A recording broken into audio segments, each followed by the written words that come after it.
Hello one and all! This is my review of Ascendance of Bookworm Part 5, Volume 12. And this is it, people. This is the final volume of the series, kinda, not really. But either way, though, this is more or less the conclusion of Myne's story. She has a library. She has a duchy. She has a duchy that she's gonna turn into a library. And perhaps most importantly, after 7 long years, she has finally been able to reunite with her family. Not as Rose and Myne, the Archduke candidate they are all lucky to serve, but instead as Myne, as their daughter, their sister, their friend. And it's amazing, and honestly, I was not a fan of the scene. I feel awful saying that, but it just felt so awkward to me. Like, Myne tries to sneak in, which is very much in line with Myne's character. I understand that. And then, once she actually reveals herself and everyone's just kind of like staring on in confusion, not like crying, not like, Myne, you're home, Myne.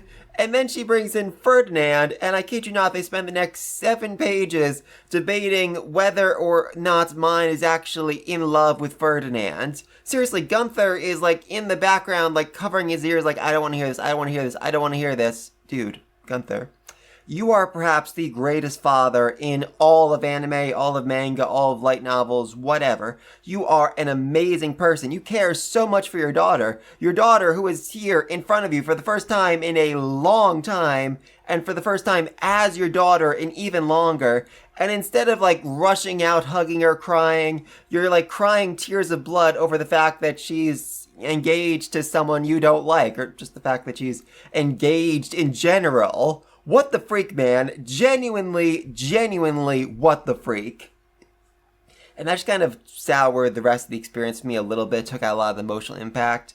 I mean, I don't think, like, them debating about Ferdinand is a bad scene. It makes so much sense here. I just wish, like, in my perfect scenario, everything happened exactly as it did in the epilogue, up to the point where they hear a sound, and Gunther says, hey, everybody, get down. I'm gonna see who this is. He goes to, figure out who it is. Myne isn't whispering like an idiot. Then she bursts through the door. He goes to take a swing, only to be tackled by Myne, his daughter. She's in his arms. He doesn't understand how. He doesn't understand why. He doesn't care. He just holds her and cries and cries. And Thule and Effa, they join in too. They cry too as she's like, I'm back. Guys, I'm back. It's me, Myne. Which, yeah, that line.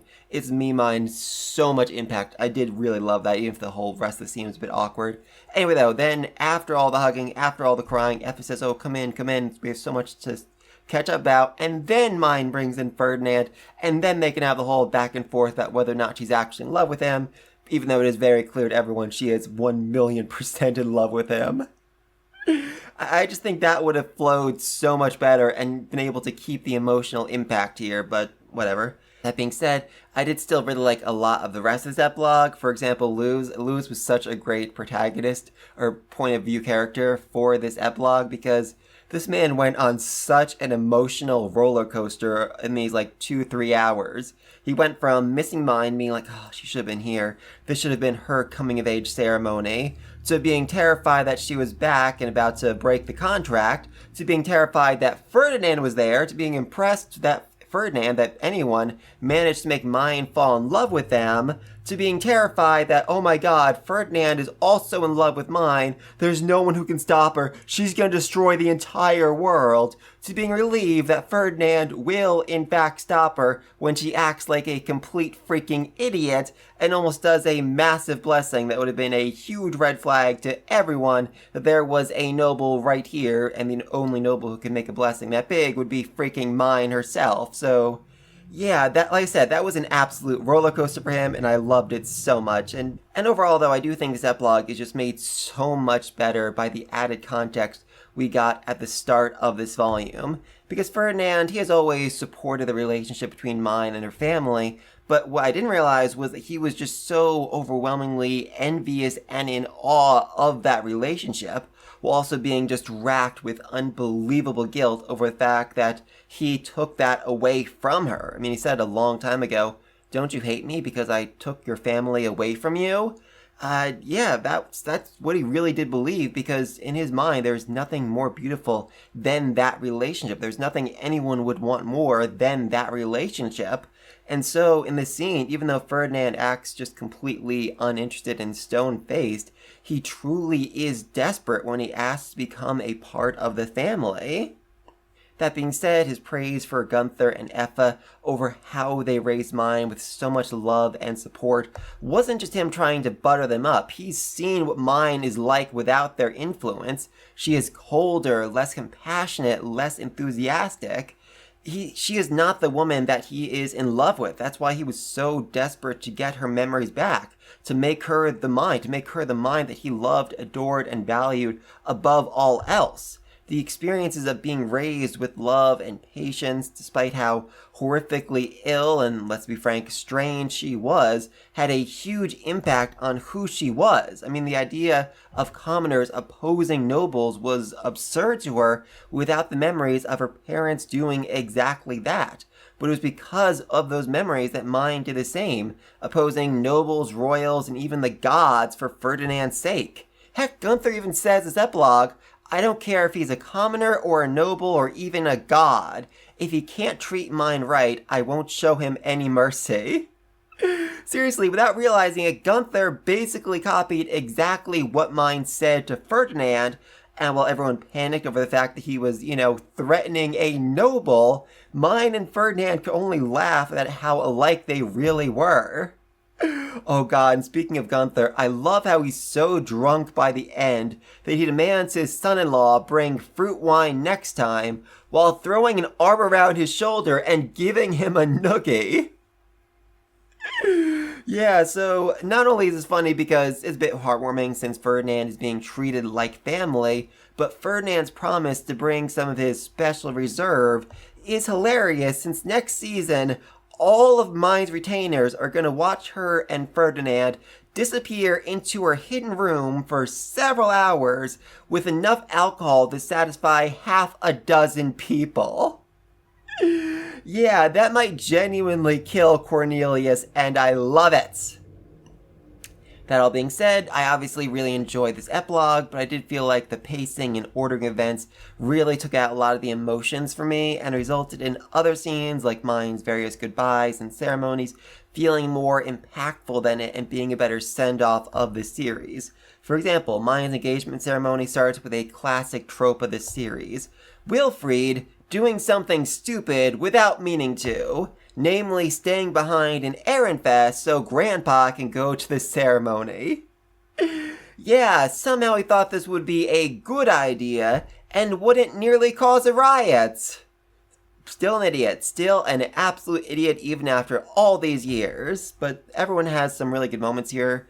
I mean, Elvira is thrilled and fangirls out on the romance of it all. Sylvester and Myne share some friendly barbs back and forth like the siblings they are. Yeah, you're never convinced me that Myne and Sylvester are father and daughter. They are brother and sister. That is so clear and has never been more clear than in this volume.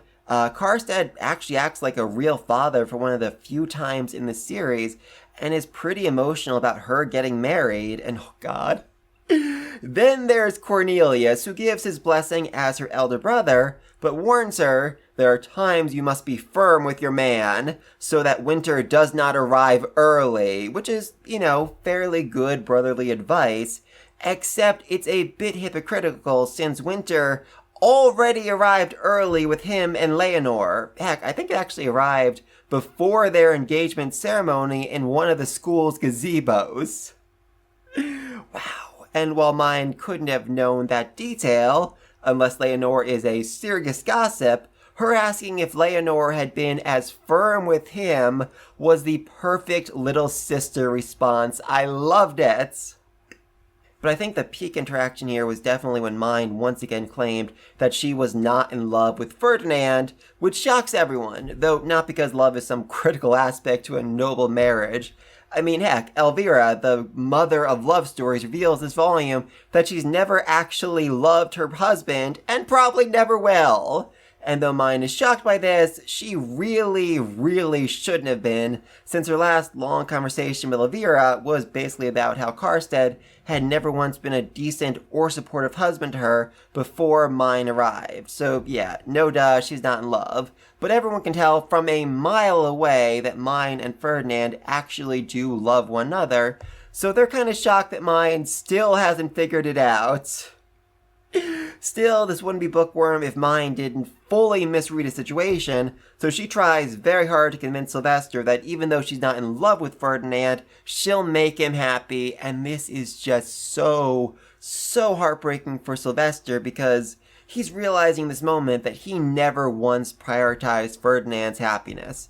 I mean, Ferdinand literally gasped when he heard Luz's parents say that you can't think of a child in terms of pluses and minuses because that's all he'd ever known. His father saved him because it would be useful for the duchy. Veronica repeatedly told him that the family had no place for a useless child, and even Sylvester had been actively exploiting his helpfulness for decades while prioritizing his mother, wife, and children over him. Sylvester never built Ferdinand a lab like Myne did or took any steps to really support his happiness because everything else was more of a priority for him, and he really does hate himself for that, so he is grateful that Myne will be different. Myne gave up on returning to her commoner family largely because she didn't want to put the burden of ruling Exandria purely on his shoulders, and she still made him an engagement Faystone despite her phobia of Faystones because she remembered how much the last gift she got him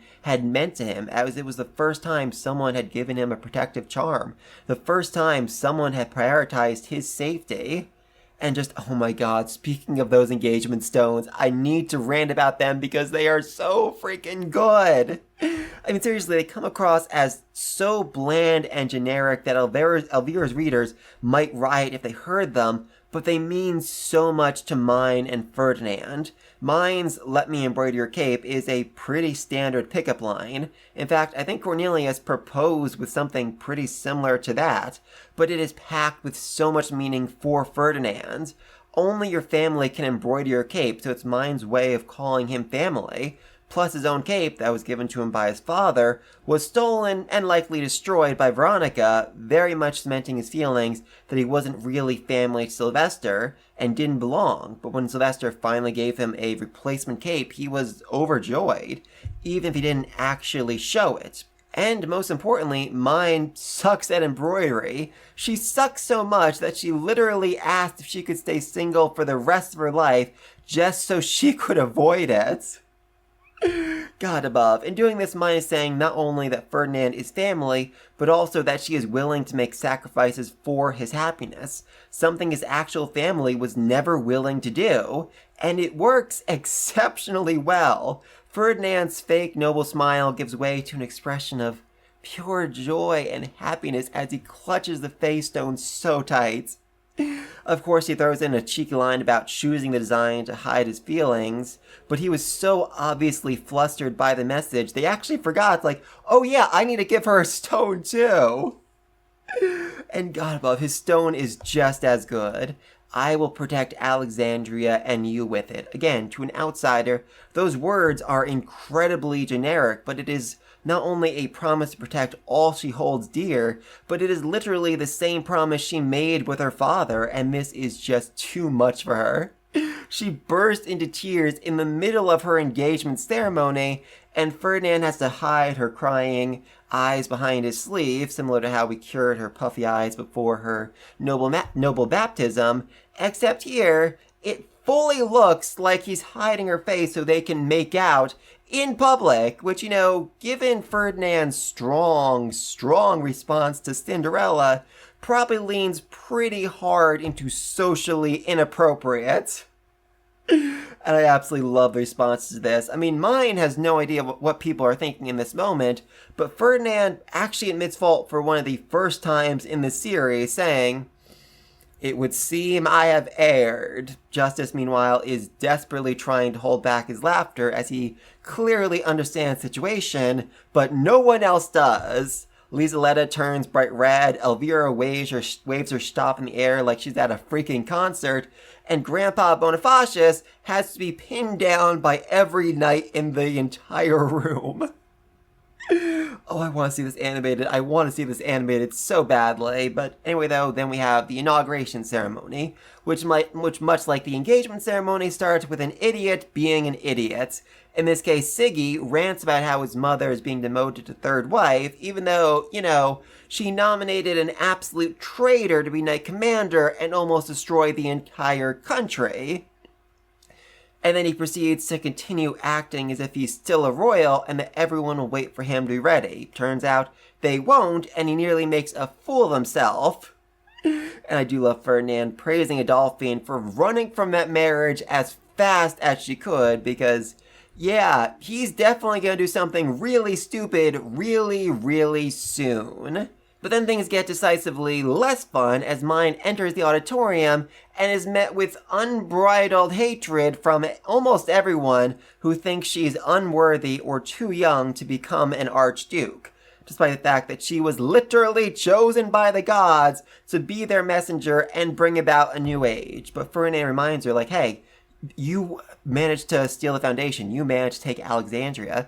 Everything precious to you is in that city. Are you going to let these people take it away from you? And that's enough. That's enough to give Myne the courage to walk forward down the red carpet. And this leads to what I think is probably one of the most cinematic moments in this entire series. Seriously, as I was reading this, I was already picturing how it's going to look in the manga or anime if they ever get that far. Just scowling face after scowling face being replaced by a flashback of, oh yeah, I did that. Oh yeah, I did that. Oh yeah, I did that. Until the entire screen is covered and Myne makes it to the stage without even realizing it. Of course, that's not the end of the complaints, but Myne's confidence is rock solid now. She declares, like a blockbuster movie star, I am the precedent, before summoning up the Book of Mestionora, which proves she is way more qualified to rule than literally anybody else. And I absolutely adore this little back and forth between Myne and Ferdinand here, because she knows that he had Eglantine keep everyone in the dark on purpose so he could pinpoint exactly who their enemies are. By the gods, I love how well she knows him and has become a supporter in his schemes. Seriously, when she found out that he was using Alexandria nobles to lead some annoying pest into traps, she said it's nice that he has friends to scheme with, and that she would silently cheer them on and wish them the best. This man is planning to destroy people's lives, and Myne is acting like it's a fishing trip. There is something just so adorable about the relationship here, and I love it. But back to the ceremony, Ferdinand tops it off not only with his highest form of praise, saying very good, but also by telling her that she now wields enough authority that she could ensure that nothing precious was ever taken from her again. Beautiful. Absolutely freaking beautiful. And then we get a bunch of goodbyes, which just really tug on my heartstrings. First off, Elvira's goodbye is just packed to the brim with all sorts of wisdoms and warnings, which Myne definitely needs. Though hopefully she also found some time to give Myne a very serious sex ed talk, because even Ferdinand acknowledges that she was missing some very critical knowledge that was going to make things very difficult for them down the road. However, even if she didn't, she gave Myne perhaps an even more important piece of advice.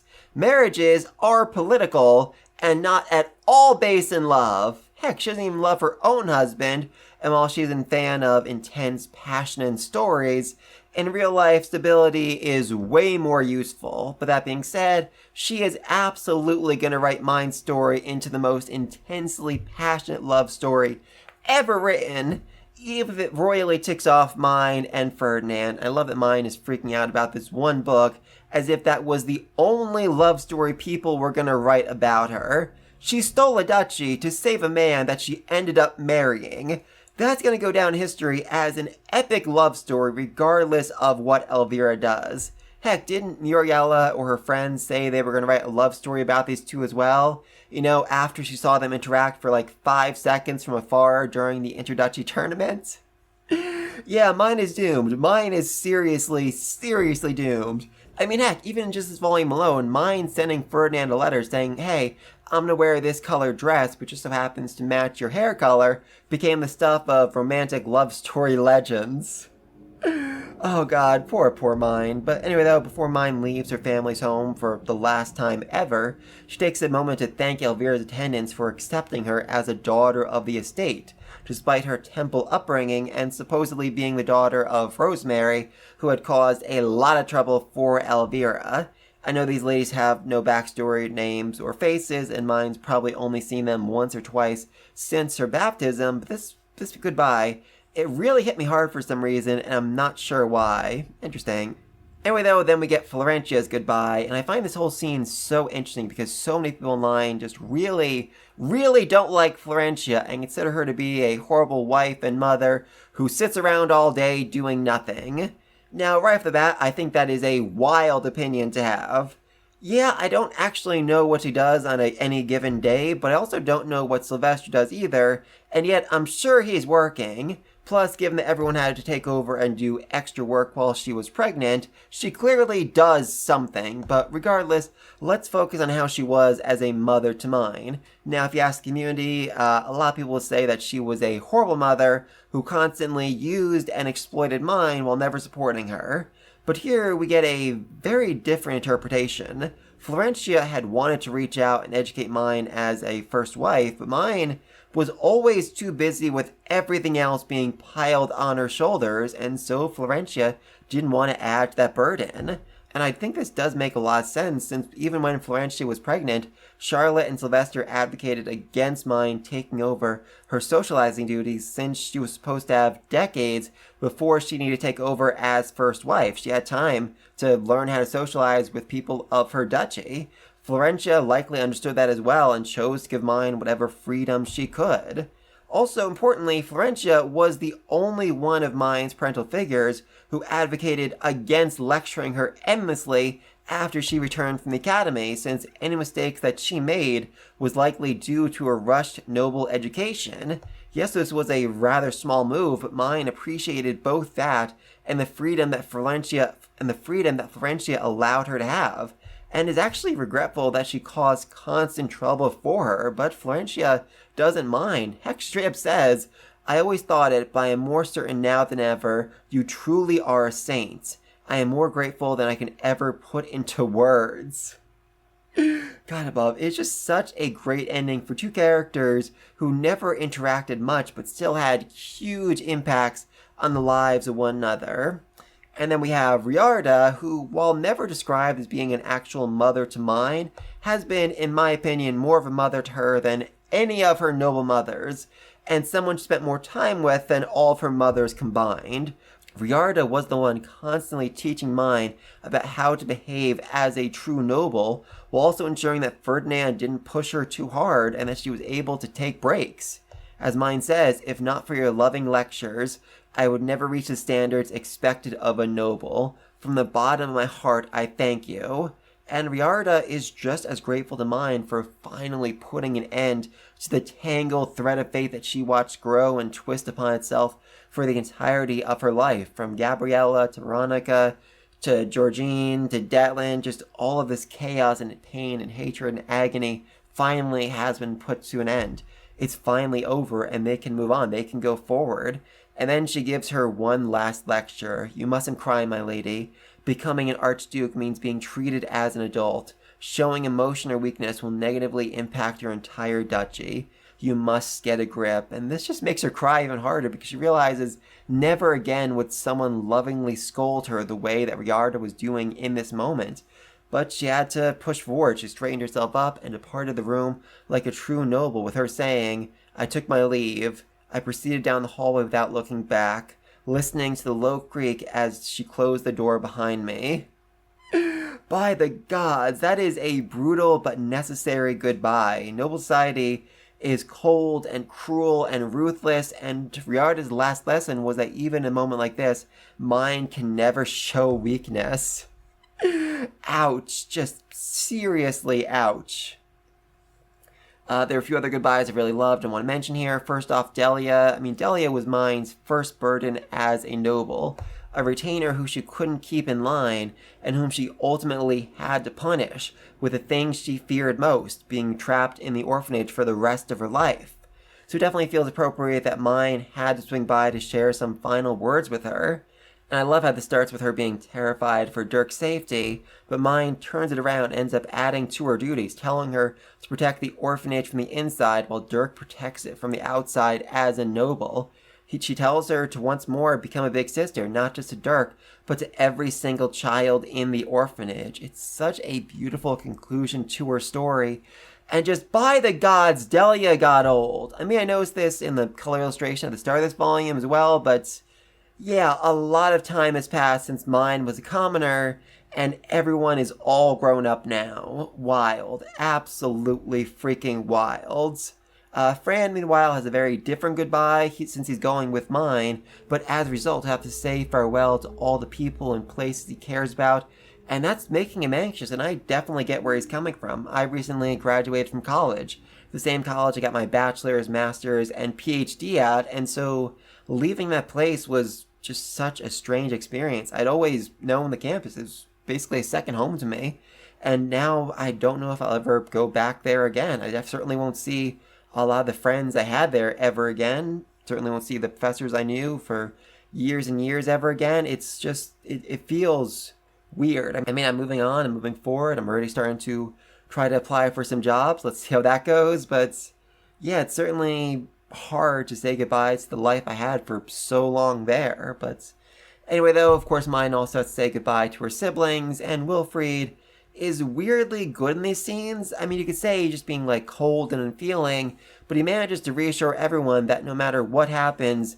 they'll always be siblings, especially since Myne insisted on remaining Sylvester's adopted daughter, even though it made her look weak and made it seem like Alexandria would just be a puppet state of Ehrenfest. But, you know, obviously family is more important to her than that, so she says, even in Alexandria, I will remain your dear sister. Our relationship will not change. Oh, and of course, Wilfried has to get some digs in about how Ferdinand is now responsible for keeping Myne under control, which, I mean, fair, but it's honestly not that hard to do, Wilfried. You just really, really suck at it. God above.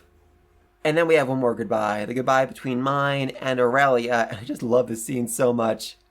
Because Myne says, Aurelia, your father is dead. And Aurelia's like, awesome, great, I'm happy to hear that. I mean, not that enthusiastic, but still, that kind of response is shocking to Myne, who values her family above all else. And I do kind of understand where Aurelia is coming from here. I had a relative, I was very sad when they passed, but they also had spent the last decade of their life driving drunk on a nearly daily basis, despite all our efforts to stop them, and them even losing their license. So, yeah, that was a constant concern, a constant fear for us, like, oh god, what are they going to do? When are they going to crash? When is this going to happen? Are they going to hurt someone else? And, yeah, so there was a bit of relief when we finally didn't have to stop worrying about that anymore, as awful as that sounds. So that being said, Aurelia's father is way, way worse than that relative of mine, because seriously, like, he wasn't even loyal to Georgine. I mean, like, people like Rossum, they're like, yes, Georgine is my lady, and I will serve her for the rest of my life, even if it kills me. This dude, just a spineless snake and a coward. He actually split up his wives in 2 different factions, just so he could always remain on top, just so he could always be safe. One side served Letizia, one side served Detland. I think it was even said that he forced Aurelia to become a knight solely so that she could serve some Archduke candidate for like the 2 years before she got married or something. It's wild. It's absolutely freaking wild what a snake this man is. So yeah, no surprise he's dead, and no surprise that, you know, Aurelia is happy about this, or at least relieved about this, because she was so concerned that he would cause no end of problems for Myne and her new duchy and all of them. Though, of course, considering the fact that her father was a criminal, she's like, okay, so are you going to arrest me now? Are you going to execute me on the spot? What about my son and my husband? Are they going to be executed as well? Oh, no, Aurelia, no, for God's sake, no. Myne is not going to kill you. You're her freaking aunt, of course. Aunt? Cousin. Wait. No, sister. Aurelia is her sister-in-law, my bad. So yeah, Myne is definitely not doing purges anymore, and also, you know, they aren't doing purges in general because the god said no more purges. But yeah, she's more than willing to let Aurelia go, especially because Aurelia has done such a good job of just making her innocence clear. Like, she never interacted with the Veronica faction. She only interacted with Elvira's friends, who actually did really like her. And so, yeah, they all made it very clear, like, okay, Aurelia, you are innocent, you are in the clear, nothing bad is ever going to happen to you. Oh, and speaking of Aurelia, we finally get to see her face, and I do kind of understand why people have treated her the way they have. It's a very kind of, like, scowly, pointed face. It kind of reminds me of the girl from I Will Survive using only potions. It's a big thing about that series. Because of just the shape of her face and her eyes, everyone thinks she's always, like, really ticked off and angry when she usually isn't. She is sometimes, but not usually. And we also get to find out that she looks exactly like Lady Gabriella, which Leonora only knows because great-great-grandfather Lysgang put up a giant portrait of the woman in the main estate so that no one would ever forget their hatred of her, which... My man, no, that's a bad idea. Don't do that. Seriously, why would you do that? Like, this man was literally kept alive solely by his hatred, and only died when the purge finally happened. Just, oh god above. But anyway, though, moving on, let's talk about Eglantine. Because while her visit isn't a particularly emotional moment, I do love her this volume. Clearly, she's learned a lot during her brief time being Zent, likely including the fact that she nearly sent Myne to live in a baby-killing brothel, and the fact that Ferdinand was threatened into marrying Detland, as well as just how terribly awful Detland really was. I mean, seriously, she's receiving reports of Detland in jail. I think after reading like 2 or 3 of those, she's probably thinking to herself, oh, we owe Ferdinand such an apology for subjecting him to this awful woman for so freaking long. But regardless, though, she does seem sorry, though obviously Myne doesn't and shouldn't trust her. I mean, Eglantine is an incredibly cold, calculating woman who won't hesitate to use even those closest to her for the sake of the country. And while that makes her a great choice for queen, it makes her a terrible choice for her friends. Also, given her incredible interest in Myne's sex life, I think it's safe to say that she is a bit of a pervert, though I am also pretty curious what she thinks happened here, because Ferdinand fully dyed Myne in a night, something Eglantine felt happening as she was name sworn to her. But, you know, this should have taken months and months to happen, so does she think that Ferdinand is so good in bed that he got through months of lovin' in a single night?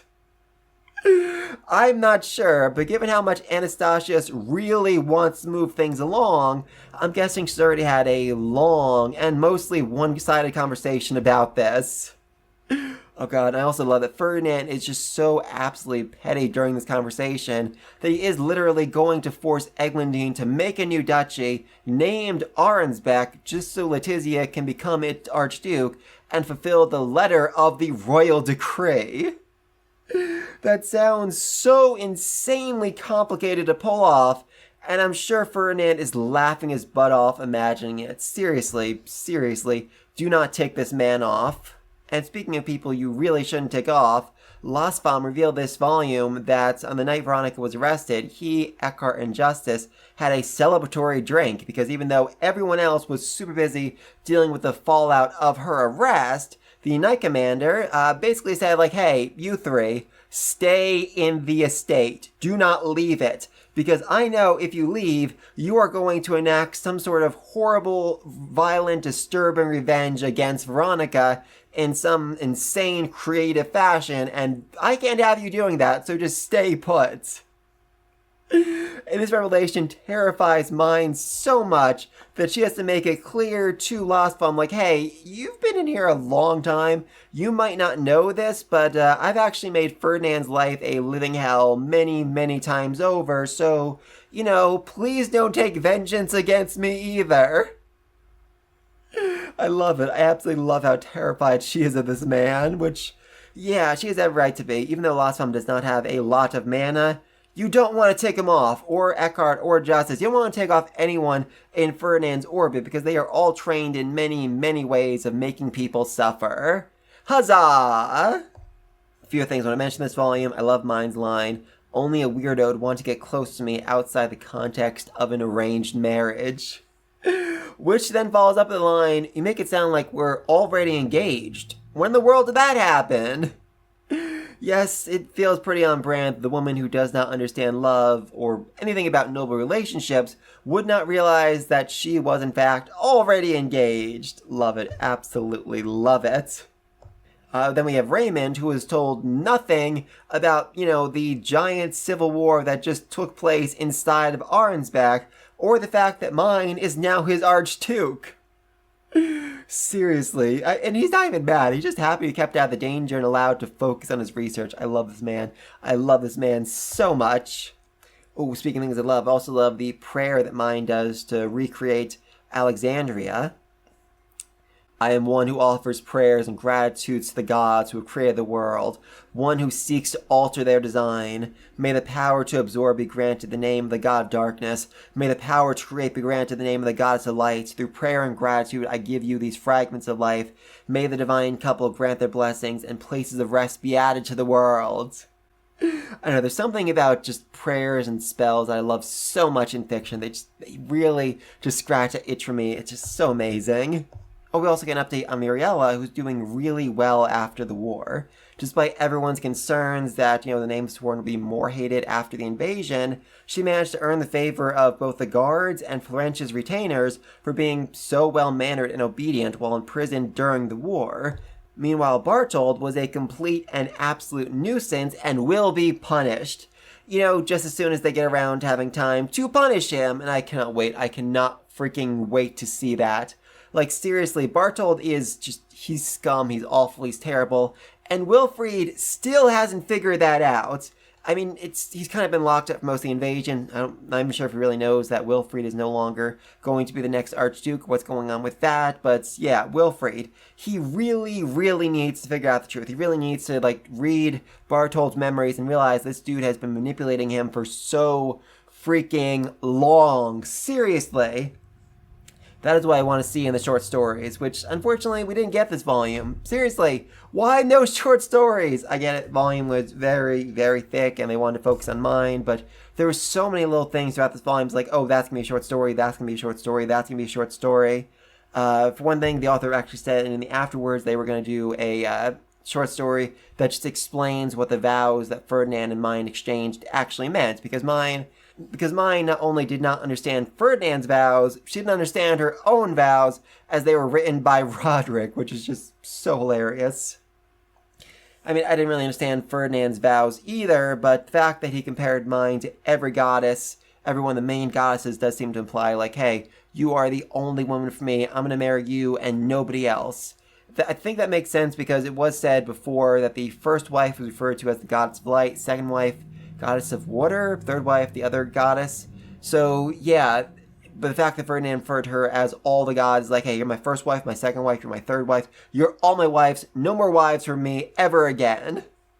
Which, yeah, would certainly be an emotional way of saying things. Also, speaking of romantic, emotional confessions, all that, we have Feline and Damuel, who something happened between them. It seems like they are either engaged or he accepted her confession or he confessed to her or something happened. I don't know. They're being very cagey and refusing to tell us anything. So, yeah, that's going to be a short story. That is 1,000,000% going to be a short story in the next short story collection. I cannot wait for that. And finally, there is Laurence, who at one point Myne looks around and realizes, hey, where is he? And she is quite literally told, hey, don't worry about it, which he immediately realizes means, oh, he's off on some kind of special duty for Ferdinand, doing something somewhere that's going to protect me in some way. And I am so curious about that. That is, I can almost guarantee that's going to be a short story at some point down the road. Can't wait to read about that. But yeah, and then we end with a manga of Myne still working on his cape and him promising to be patient, which means a lot of things for Ferdinand. Oh, God, I love it. She really does say, I'll do my best for as long as it takes to fill your cape with all my feelings. Oh, love it. Absolutely love it. Seriously, it is in doing hard things that we really show our love for one another. If Myne was an expert at embroidery and just made the design that Ferdinand wanted, that wouldn't mean anything. It's because Myne is so bad at this that there is real meaning behind it, and I love it. And of course, in the actual epilogue itself ends with Myne saying, all right, bye guys, see you later. which feels like such a TV trope, like the final episode of a series, the main characters all turn to the camera and wave, like, bye guys, bye! I love that, absolutely love that. Though, of course, this is not the end of the series. Hannelore has her own spin-off, Hannelore's Fifth Year, which I haven't read, but I've heard good things about. Very excited to see that down the road. And I've also been told that is going to lead into an eventual Part 6, which will not be called Part 6, but will be called something else. I don't know what that's going to be about, but I suspect that Mestianor will play a pretty big role in that, since Ferdinand said very specifically that the gods were punished harshly for lying, and then at the start of this volume screamed very loudly to every god at once that the goddess of wisdom had deceived him. That certainly feels like a setup for something, along with Mestianor saying that being dyed by a god could turn a human into a god.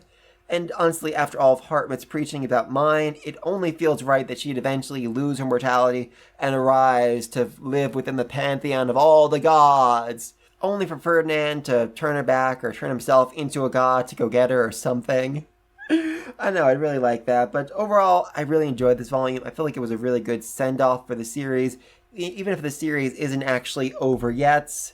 It was just a lot of goodbyes, a lot of, closing the chapters on different things, but also leaving enough open that I really, really want more. Like I said, Wilfried and Bartold, that's got to be a short story. That's got to be multiple short stories, because I want to know what happens when Wilfried learns that he's been tricked all this time, not only by Bartold, but also by Oswald, the person that he trusted most in the world. Feline and Damiel, what the freak's going on with them? And just, what's going to happen now that Myne is Archduke? How is she going to run the duchy? What issues, what troubles are she going to run into? Is she still going to go to school? I mean, she still has another year or two left in the academy, right? That's going to be interesting, as she is going to be the only Archduke actually attending the academy in its entire history. Just so many questions, but overall, this feels like a good stopping point for the series. I'm happy, I'm satisfied. Of course, I always want more, but if this is where things end, it isn't. But if this were where things ended, but please let me know what you think all this down below. What do you think of this volume? Was it a good send-off for the series? What short stories do you still want to read? What characters do you want to know more about? And just what do you think is going to happen next in the eventual Part 6, which won't be named Part 6? As for me, I'm going to be covering the second short story collection that comes out December, so definitely do a video on that. But between now and then, I would like to do a video. I would really like to do a video on Detland, just diving deep into her character, her story. And I really, really love to do like a full timeline of this series. But even after reading the entire series, I don't think I have the knowledge necessary to do that. There's so much. There's the fan books, the short story collections, the mangas, which sometimes has extra bits added into it. There's so much here that it's just, I feel like doing a timeline, a full and complete timeline, would just end up with me making so many mistakes that people would make videos talking about how many mistakes I had made. But I don't know. I might still end up doing that just because it sounds fun, honestly. But let me think all this down below. And until next time, peace!